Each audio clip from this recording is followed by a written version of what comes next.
ქარელის მუნიციპალიტეტის მერია სოციალური და ჯანდაცვის მიმართულებით 18 პროგრამას ახორციელებს. პროგრამებში ჩართვა კი მხოლოდ მუნიციპალიტეტში რეგისტრირებულ პირს შეუძლია.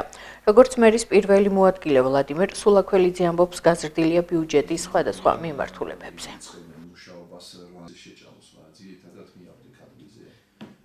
ამ ეტაპისთვის ქარელის მუნიციპალიტეტში გვაქვს 18 პროგრამა. წელს ამ პროგრამებს დაემატა, უпроსტად ჰქონდათ 15 პროგრამა და დაემატა სამი პროგრამა. ეს არის უკიდურესად მძიმე მდგომარეობაში და ხანძრის შედეგად, სტიქიის შედეგად დაზიანებული მოქალაქეები, ვინც სახკაროდ რჩება, ამათი ქირავნობის ესე ვთქვათ პროგრამა. დაემატა პერსონალური ასისტენტის მომსახურება და ასევე ბავშვთა უფლებების დაცვის მხარდაჭერის პროგრამა გვაქვს. შესაბამისი პროგრამებში გაწერილი არის ის დოკუმენტაცია და ის პირობები, რასაც აკმაყოფილებდეს თითოეული ბენეფიციარი. პირველ რიგში უპირობოდ უნდა იყოს მუნიციპალიტეტში რეგისტრირებული.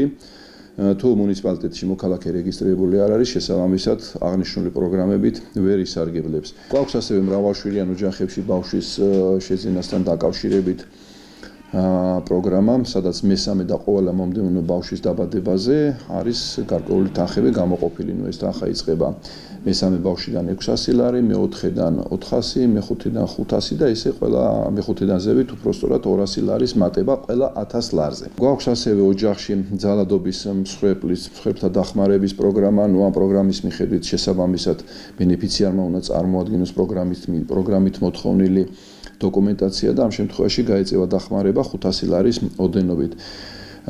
არის ასევე ბავშვთა უფლებების დაცვასთან დაკავშირებით, როგორც მოგახსენეთ პროგრამა, აქ თითოეულ ბავშვზე არის 600 ლარი დახმარება, მაგრამ თითოეულ ოჯახზე არა უმეტეს 2400 ლარის, ანუ რაც გულისხმობს, რომ პირობითად არის 5 ბავშვი აღნიშნულ მდგომარეობაში მყოფი, მაინც 2400 ლარი გაიცემა. თითოეულ ოჯახზე, მაგრამ თითო ბენეფიციარზე გაიცემა 600 ლარი. შარშანდელთან შედარებით მიმდინარე წელს, მიმდინარე ახალ პროგრამებში 2025 წლის დამტკიცებულ პროგრამებში გაიზარდა თანხები. მინდა გამოვყო მაგალითად ესე წოდებული თირკმლის ჩანაცვლებით პროგრამაზე მყოფი ბენეფიციარები, ანუ დიალიზზე მყოფი, შარშან მქონდა 1000 ლარი თითო ბენეფიციარზე, წელს გახდა ეს 1200 ლარი. ტოტალურ უსინათლოებზე წინა წელს მქონდა 500 ლარი და პროგრამა წელს გაიზარდა და გავზარდეთ 600 ლარი გახდა.